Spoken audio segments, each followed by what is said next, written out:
Welcome to Two Humans Talking, the podcast that talks about what it takes to be healthy and stay healthy in a modern, fast paced world. I'm your host, Tiffany Simms, and today I am here with Nadja, who is coming to us from Germany. At the time we are recording, she stayed up late for us. It's 10 o'clock there, it's 4 o'clock where I'm at. And I am just so grateful that you wanted to come take a chat with us here on Two Humans Talking. Thank you, Tiffany, for having me. I'm so excited to be here. I just can't wait to dive into our conversation. So cool. Thank you. Yes. This woman so far has been so much fun behind the scenes. She has a 4-year-old. We're wrapping up the Christmas season. We're in the Christmas season as we're recording this. And today we're really going to be talking about what are boundaries? How do I set them? How do I hold standards for myself without feeling like a crazy, unreliable, like unreasonable bitch? Like, we're just gonna go there. And so, Naja, as we're hopping in, before we hop in, can you share like who you are, what makes you you, and just a little bit about you? Yes, of course. I love that. So I'm Nadja. I'm a self-love coach for high-achieving women recovering from people pleasing. And I help my clients to set healthy boundaries and prioritize themselves so that they can intentionally create their lives aligned with their values while building mutual and connected relationships. And all this without the need to pretend to be someone they are not. Mm, That's who I am. That's what I do. without the need to pretend to being someone that you're not. We mentioned you have a 4-year-old daughter, is that right? Yes, I do. I bet you that is so much fun. Oh, it is. It's incredible. I have to tell you a story. I wanted to buy a perfume. So I asked her, can we go to the shop where they are selling perfumes, you and I, and we will get it done, yeah, as a team. You're not doing something silly or something you're not supposed to do. And she, yeah, sure, okay, yeah, we're gonna do it. Yeah, we are a team. And in the shop, I was turning away from her for 10 seconds. I was trying to smell something. And when I turned back to her, she was just doing this weird thing with her left eye, like blinking all the time. And I was asking her, what are you doing? And she, nothing, nothing. And I was asking her, did you spray some perfume in your eye? Yes. Oh no, Yes. We are having a lot of fun here. keeping you on your toes. Yes. All the time. My goodness. We mentioned boundaries, and I know we haven't really gotten into it yet, but like I'm curious with boundaries being your thing and holding standards and how you like share that with others. How do you teach that to a 4-year-old? What does that look like? Hmm. I think The it's first thing important. is I start to just kindly ask. Like I would ask anybody kindly and transparently what I want, what I expect, what I don't want. And just the first thing is not a big deal. The first thing is just a very normal conversation. Like, can you please do this or can you please not do that? And then it might work, but with a 4-year-old, normally it doesn't. So the next thing is, and I do the same with adults too, I repeat what I said. I ask you, can you please? I said, don't do that. For adults, normally that's sufficient. For 4 years old, no, in most cases, not. So the next thing is, I repeat it again and then I ask her, did you understand this? Does this arrive in your brain? Yes. Okay. It's arrive in your brain. I am going to use that. That's so spicy. That is fantastic. Yes, but very often not sufficient. And then I just give her a consequence, like if you continue doing this, as an example, if you're continuing playing with your food, then I guess you're not hungry anymore, so I will take away the dish. Is this what you want? Aren't you hungry anymore? Um, And then the next step is I enforce the boundary, the consequence. So when she's doing, or it's years ago, she doesn't hit anymore, but 2 years old, they try to do everything physically. So when she started to take a toy away from somebody, then as an example, I was telling her and her friend, if you can't share, if you don't find a way so that you're both happy with this toy, and I can't help you to get an arrangement, then I need to take it away. And then I take it away. And then they are unhappy, but they calm down, and then it's back to the next thing. Clear, clear understanding and consequence of what the next step will be. And really, the reason I had started with like asking you about how you start teaching that with your 4 year old is because I think so often we forget that the way that we hold space with a 4 year old is sometimes, in at least in the beginning, the same way we need to do that with adults. Like we have to have the conversations, and we so often expect people to know. And so there's so much to be learned with how we talk to and interact with our children that is relatable to how we adult. Yes, absolutely. And one thing that comes to my mind here instantly is that when I set a boundary with her, I don't think that she has bad intentions at all. She just is who she is and she does what comes to her mind. And it's actually the same with adults. There are people who have bad intentions, but most of them don't. And if we just, start from a blank state, like, I'm okay with you, I just don't like what you're doing right now, then the chances of having a very comfortable and connected and nice conversation is much higher than if we think, oh, she did that again just to annoy me, or, all these things that are Just to coming push up. my buttons. Yes, exactly. I love that. So I know that boundaries are really important to you. I can hear it in the way you talk about it. Where did this, where did it come from? Like, was there a time where you didn't have boundaries? You didn't know how to hold them? Like, where did the story start for you? Oh, yes. Yes. I definitely was the prime example of a people pleaser. I mean, I knew how to write boundaries, but that was it. So I didn't have this wake up moment where I noticed, oh, it's about the boundaries. There were a couple of things not going well in my life, and I tried everything to fix it. So it started with career moves. So I wanted to have a raise and I asked for it, but I never got it. But I worked more than everybody else. And I was wondering, why the hell does nobody recognize the value I bring to the table? It continued to friendships where I had friends that were asking me for favors over and over and over again. And when I needed them, they didn't have time, or I don't know, didn't pick up the phone. And I had these friends calling me every single day just to complain about everything in their lives. It was like, oh, that was really draining. And it continued to love relationships, where I had a couple of relationships experiences where I did not feel cherished and treated well. Mm. And I noticed a lot of things in my life just they are off, and I don't know why. And it was a process to recognize and become aware. It's yeah, I actually do not really have standards for my own. I have standards in terms of what I need to give, to perform, how well I need to behave towards others.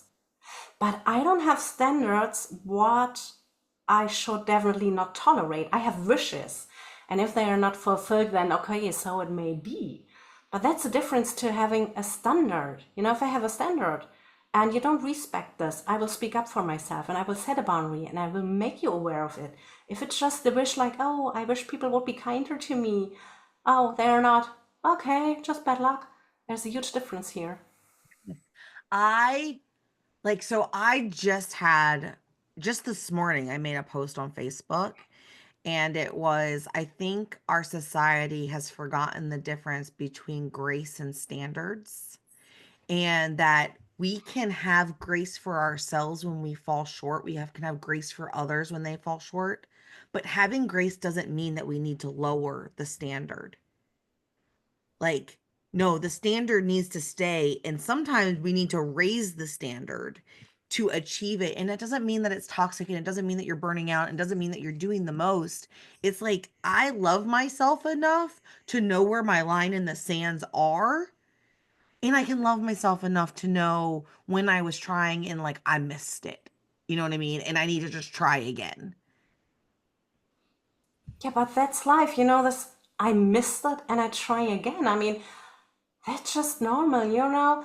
So often we're so afraid of doing something wrong, of failure. Oh, I failed. Oh, how dare Oh, us. yeah, I am a failure. No, you're not. You have just not mastered one single thing. And, I have a beautiful example. We talked about children before.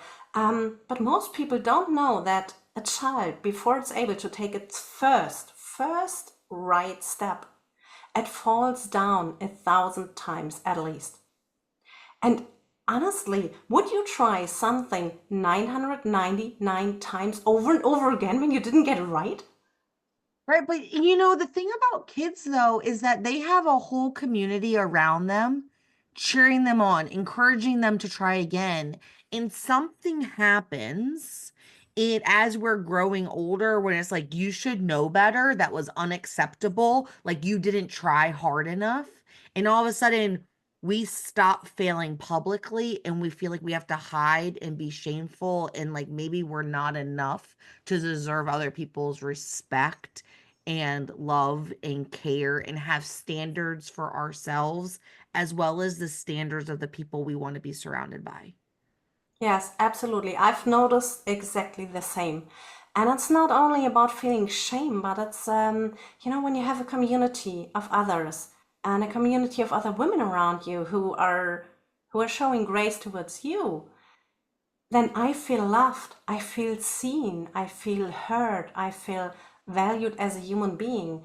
And I'm remembered I'm reminded that I can do stupid things or not have mastered something, but that doesn't have anything to do with my inherent value because that's inherent. There isn't anything that can diminish our true inherent value. That's just not possible. Yeah.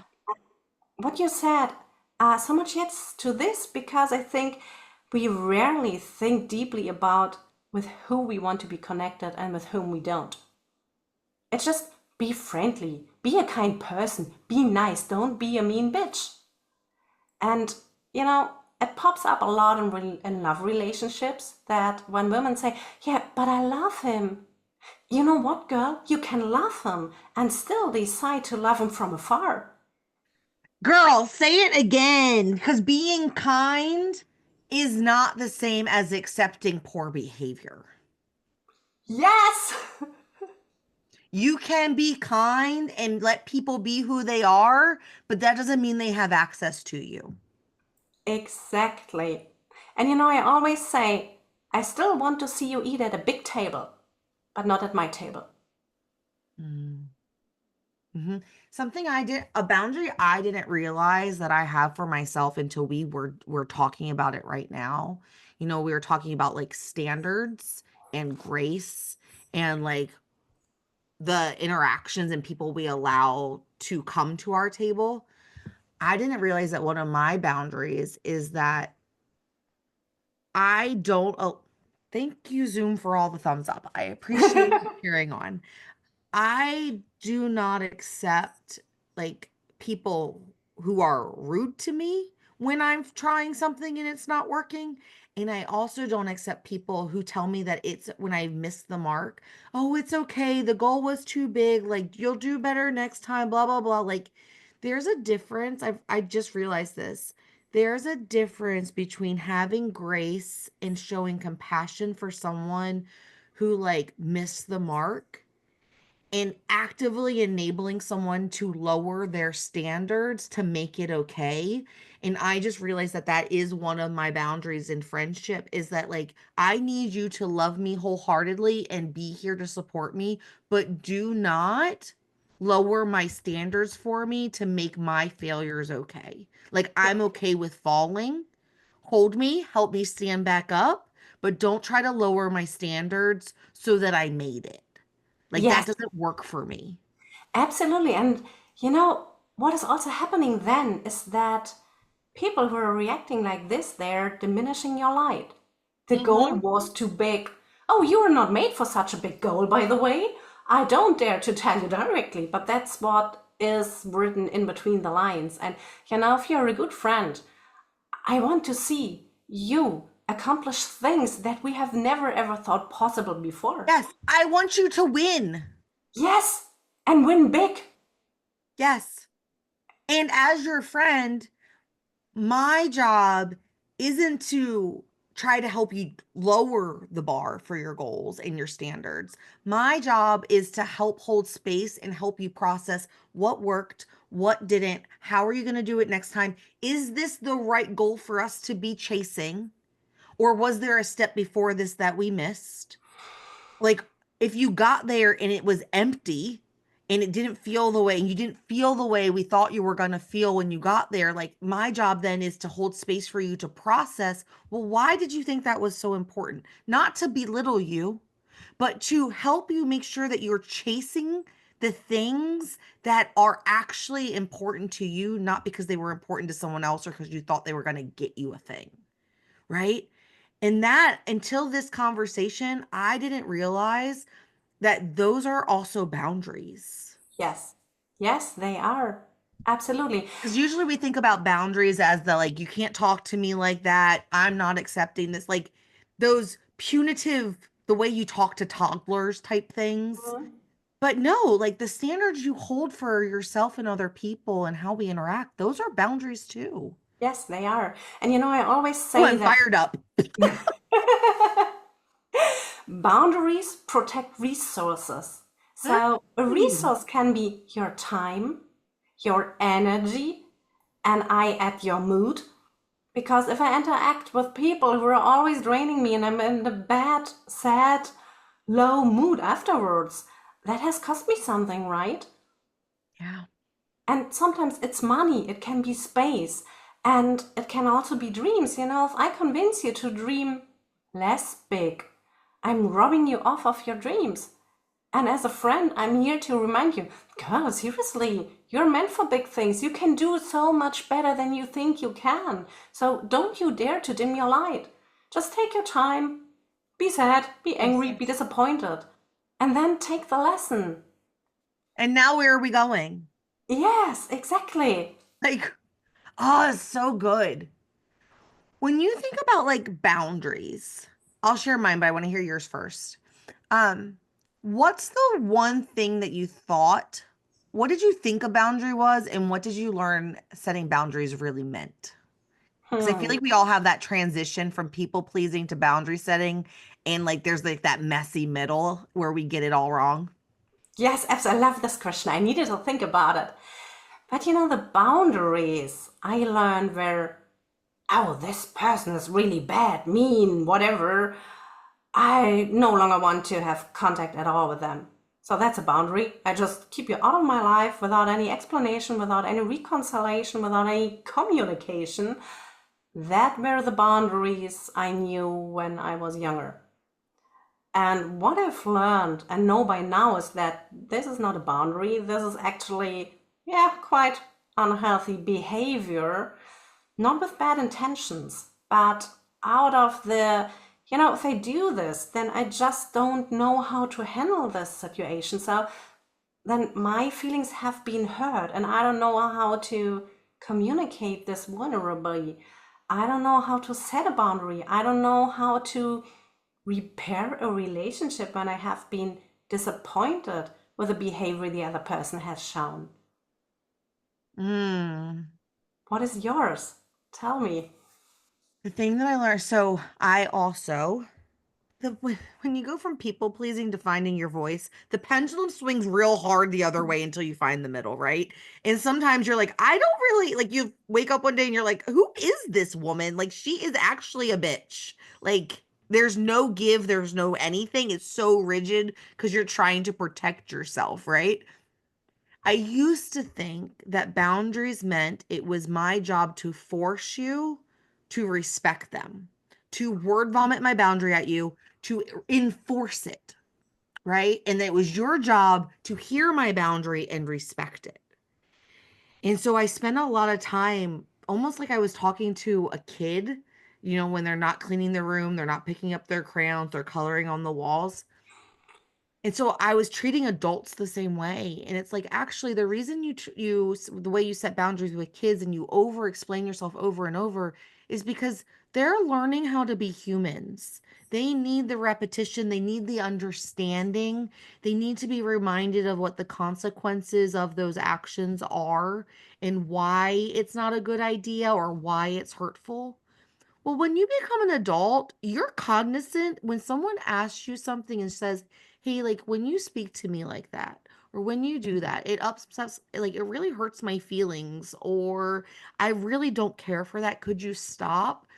Like, and you continue doing it. It's not my job now to beg you to respect my boundary. And so my learning was realizing that boundaries weren't for me to put on other people, but for me to hold myself. It was Yes, all about me holding my boundaries and being responsible for them rather than being like the law enforcement officer of them. yes. And so it was like learning that it's like I can express, has there been something that I've done that makes you think you can talk to me like that?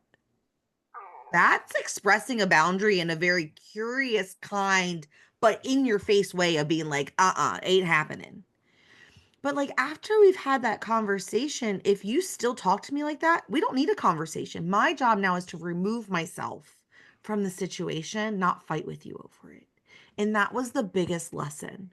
It was like, oh, I'm responsible, which means that I have to then remove myself. I have to change the scenario because I gave you an opportunity to respect it. And you are a grown ass human, and if you had questions, you could have asked. But now we're being malicious and you're choosing to be hurtful, whether you meant to or not. So I'm just going to remove myself. You no longer have the same access that you used to, up Yes, until the point that there is no access, right? But that is my job to create the gap. yeah, and that's a core essence of boundaries. Thank you so much that you're sharing this with me because that's so fabulous. I wish I could change people. I think we all wish we could. Oh, that would make my life so much easier. But unfortunately, we can't. Everybody decides, they all decide for themselves what they do, what they express, how they react or don't react. So, as you said, I can express a boundary and I can let someone know, oh, what you said just hurt me. And if the other person is genuinely interested in having a relationship with me, then they will definitely respect this boundary. They might not be always aware of it and maybe cross the line one or two times because it's a learning process for both sides. But you will definitely see and notice and feel their effort to make it right. Yeah. And the rest is just working together, interaction, do something, course correct, do something and grow together, get to know each other even more. And that's the part that brings people closer when we are setting proper boundaries. But Hmm. there are also the people where you can express a boundary and you can over explain yourself and nothing ever changes. And you know, if the person says, "Oh, I'm sorry," and the behavior doesn't change at all, that is just manipulation. They're continuing because they are getting away with it. And Yeah. as you said, what I have noticed for myself and with working with my clients is that, when you set a boundary, you over explain yourself. That's a typical people pleaser thing. And you're begging the other person for respecting your boundaries. So you're putting all the responsibility on the other person. And at the same time, you're completely avoiding all the responsibility that you have for yourself because creating this gap, as you said, that's a damn painful process sometimes. Yeah. And that can hurt a lot. I was I was making notes so I didn't forget these things that popped up because I think they're so gold. You triggered so many like wonderful nuggets in my brain. And one of them being, I think the reason why, especially when we're learning how to express our boundaries, that we get into that like begging, pleading mode is that we just want, there's like a piece of us who's like, who has decided that if someone respected our boundaries, it meant that they loved us enough. And we just want them to love us enough to see us and respect us. And like it's heartbreaking. And we've decided that like there's something wrong with me if they don't do that. Yes. Yes. Yes. So much. Yes. It's absolutely exactly this is And it. right. And when you're there, you're like, no, no, no, no, no. But like I can look back and if any of us, no matter where you're at in your own boundary journey, if you looked at a friend with that lens, you'd be like, she's trying to beg them to love her and to see her and to like support her the way that she needs to. And that's not how it works. But yet when we're in it, we have this identity that if they don't do what I'm asking, they don't love me, I'm not lovable, there's something wrong with me. And that's just not true, which then went into my next thought, which was another lesson I had to learn was if someone else expresses a boundary to me that I don't agree with, it's okay to that the respecting of the boundary is that this relationship is no longer that like I hear you and I understand that is important to you. I can't accommodate that. And so like is there a space in between where like this is what I can accommodate and what I'm comfortable with where it works for you too? Like that conversation? And if not, it's like I respectfully love you and I wish you the best. Like that's okay too. And I didn't know that then either. That's something I've recently learned in probably the last 2 years. Yeah. It's like it is in the dating process. You can meet an absolutely fabulous and amazing and kind man, but he just wants different things in life than you do. So you two are great, awesome, and fabulous humans. You're just not a fit. And it's the same with boundaries. You know, Mm-hmm. as you said, I might not be able or I don't want. It just plain, I don't want to accommodate it. You know, that's not what I want. And it's okay. That doesn't make any one of us less worthy, less lovable. But And it that's doesn't make them wrong. yeah, exactly. But you know, that's the people pleasing pattern creeping in. You know, if you do not respect my boundary, which I have tried to set so artfully, you know, first of all, I failed again because it was not artfully enough. So again, I'm not good enough.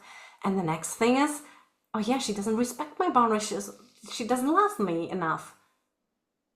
But that's the people pleasing But it thing. has nothing to do with you. Someone else's interaction with your boundaries has nothing to do with you, just as much as other people's boundaries that don't work for you have nothing to do with them. But yet, like we are afraid to have that conversation. Like we don't want to hurt someone else. Like if you were to share a boundary with me that like I just was not on, I could not accommodate or I didn't want to change and accommodate you, right? I don't want to, if I didn't want to tell you that because I'm just trying to like keep the peace and I'm just like, okay, but I keep going back and doing the same thing. That's just hurtful. Whereas I could have been a grown up and been like, I hear, come on with the thumbs. Thank you, Zoom. I hear you and I just can't, and I hear that that's what you need. And I think that is wonderful. I'm just not the person who can provide that for you. Yep, That takes a brave, strong, human to be able to do that. And I think that that's something that we're missing. Same thing yep, with stuff at work. We spend a lot of time talking about the personal side of it, but like, and I don't know what it's like in Germany, but here it's like, oh, you got to tell them your boundaries. That's your boundary. Clock out, do this. You're not doing that. And it's like, what if we were grown-ups enough to say, when our boss asked us, had made a request, to say, like, I can't accommodate that within my boundaries in our work relationship and or that doesn't work for my family what you're requesting and us have an actual conversation because like we actually think we're entitled to everyone respecting us but like relationships are mutual and the same thing in the workplace, right? Like you're providing a service in exchange. yep. Zoom's quite funny today. Zoom is just loving Firework. us. But it's like, I'm providing a service in exchange for a paycheck. You're providing benefits and pay in exchange for this service. So we have a mutual agreement. And if we're not on the same page, then this relationship doesn't work. But yet, at least as Americans, we think we're entitled to every job that we accept, right? And so, what is your experience like? Can you talk a little bit about like boundaries in the workplace and what you've Yeah. learned to work for you? So I would say it's the same in Germany that people think they are entitled to their boundaries, but not required to communicate them, which in itself is quite a little bit challenging. We are not all mind readers. Um, I have more than a decade of corporate leadership positions under my belt. And so I had my boundaries tested a lot, but I also had to set a lot of boundaries with people. And my experience is very often it's in the way you communicate it. As you said, relationships are mutual. But if I have an employee who is doing a good job and I have an employer who's treating me fairly and well, and in general things are okay, then most boundaries are probably something that we can negotiate and approach each other step by step. So something I did, and I tried out a lot with these things because the first thing I set a real tough boundary at work. I was so afraid, but then it developed into a kind of game to see with can I, what goes through and what doesn't. So when my former boss came to me and asked me, "Oh, there is another project here, take it on." Um, yeah, actually, I can't take on any more projects because my schedule is full and I'm already working like crazy. I can say this, but this is like, "Oh, I refuse to work for you." Which, how would you feel if you receive the boundary? So that is something that's a good check-in. Put yourself in the shoes of the recipient when you set a boundary. So instead, I told him, "Oh, yeah, I'd love to do this project, but I have this other project that you wanted to have finished by the end of the week. And unfortunately, actually, I can't do both. So which has a higher priority for you?" Yes. Problem solved. Yes, because now you're like, I love that. I was very successful using that when I worked for other people before I started my own company. And it was like I used to get so upset that I felt like I was getting run over and that no one understood my workload, but yet I wasn't using my words to say, "Oh, actually, I would love to work on that. Can we go over the list of things that I'm working on right now just to make sure I'm prioritizing everything properly?" Because most of the time when someone's doing like a drive-by dump, they're not thinking about what you're already working on. They have this thing in their hand and they have a million other tabs open in their head and they just need to get it moving. And so it's like giving someone an opportunity to prioritize and to check in is a gift. Yeah. Helping other people rise to the occasion is a gift. Yeah, absolutely. And you give other people the chance to understand you. Because as you said, they might and they probably don't know what you have on your plate, how long your to-do list already is. And there's something I wanted to share. It goes a little bit back in our conversation, but you said that sharing a boundary is a brave thing, and we need to be brave to set a boundary, and that is true. And at the same time, I think by not sharing a boundary and by taking more care of the other person's feelings than our own, we are robbing the other person of the opportunity to grow. Mm. Because as a friend, if you are sharing, or a colleague, it doesn't matter, but if you are sharing a boundary with me, and my initial reaction is, "Oh, I can't accommodate this," but I value the relationship in whichever nature it has, then I might have some time. It's good to have some time to think about it, to reflect, and to test my own limits to see, okay, the relationship is truly worthwhile. It's valuable for me.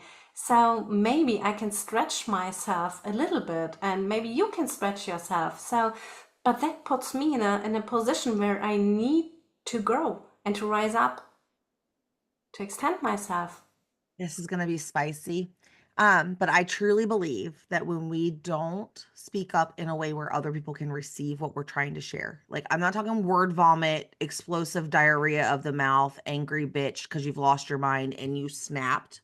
Like that's not productive space. But when you don't speak up in a way where other people can actually hear you, I consider that manipulation because you're trying to manipulate their response and their reactions in your favor. Yes, you do. And at the same time, you're abusing yourself. Hmm. And then you are You're abusing them, wondering, like, right? Like you're abusing the other person too. Like you're yeah, manipulating them by not giving them the whole truth for them to be able to make a decision for themselves because you're trying to control the situation within, like, keep the situation within your control. yes, That's absolutely. manipulation. Yeah, it is. And it's abuse. And it's emotional abuse. And then that's also something that I experience over and over again with people pleasers. And then they wonder why they are surrounded by so much abuse in their life.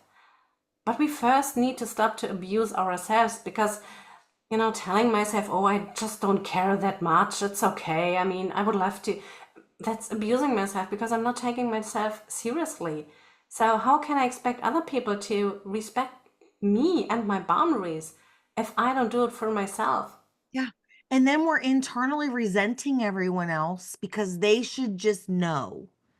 And Yeah. it's like, no, people, like you said earlier, people are not mind readers. No one likes it when their mom or their grandma is in a mood because you were supposed to know what was on their mind and that they wanted to do X, Y, and Z, but they never articulated it. But that's exactly what we're doing in our personal and professional relationships by not coming to the table for a conversation. Mm. I love that so much. This has been so good, so juicy. So, Yeah. as we're wrapping up this episode, is there anything that's still sitting on your heart that you wanted to share that we didn't get to, or any final words you want to leave with our bestie? Yes, I would leave some final words. So, normally we learn how to set healthy boundaries by watching our caregivers, our parents, the people surrounding us, how to negotiate our limits with each other while staying connected. So, a lot of us, unfortunately, did not have the proper role models to learn from. But that is something that is so dear to my heart. It is a huge part strategy, and you can learn strategy. You're a smart woman, so that's definitely not a problem. And the other part is just a kind of emotional healing to know, we have just scratched a lot of fears. The fear of, oh, the other person might not want to be in a relationship with me anymore, abandonment, fear of abandonment, all these things. And these are emotional wounds that we can heal. And if we put in this work, then, and I can not guarantee a lot of things on this earth, but this one I can guarantee. Learning this, healing the emotional words, and giving us the grace and the time of practice. With practice, boundaries become a thing that we do easily and naturally. And that feels good to us. And I want every woman out there to know this. So you can learn this. Ah, that's so beautiful. How do people connect with you outside of the show? You can visit me in my virtual home.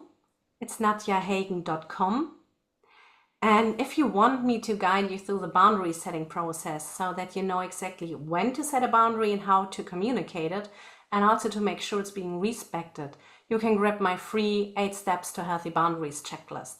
You will find this on the website on the first site, or you go to nadjahagen.com/boundaries-checklist.com, nadjahagen.com/boundaries-checklist, and grab it there. Oh my God. Go grab that resource. Like, what do you have to lose? There's so much to gain from it. And go be a human. I say this at the end of every show, and I mean it. Go be a human and connect with other humans in this world. We were not meant to hide behind our keyboards. We were not meant to be isolated. We were meant to share life with others. And so go connect with her. And with that, that's Two Humans Talking. I'll see you next time. Bye. Thanks for watching. I hope you found this episode as inspiring and actionable as I did. If you're ready to stop just surviving and start living a life where your health, your relationships, and your career work together without the burnout, then it's time that you join the Modern Women's Society. Inside, I'll walk you through my life GPS system, a proven blueprint to help you have it all while thriving. You'll gain tools, coaching, and the kind of clarity that brings big dreams to life without the stress, overwhelm, guilt, and shame that the modern woman is used to. We're going to create a life where you feel energized and excited to wake up every day and fulfilled when you put your head on the pillow. Click the link below to learn more and join countless other women who are redefining success on their terms. Because the life you've dreamed about is closer than you think. I'll see you on the inside.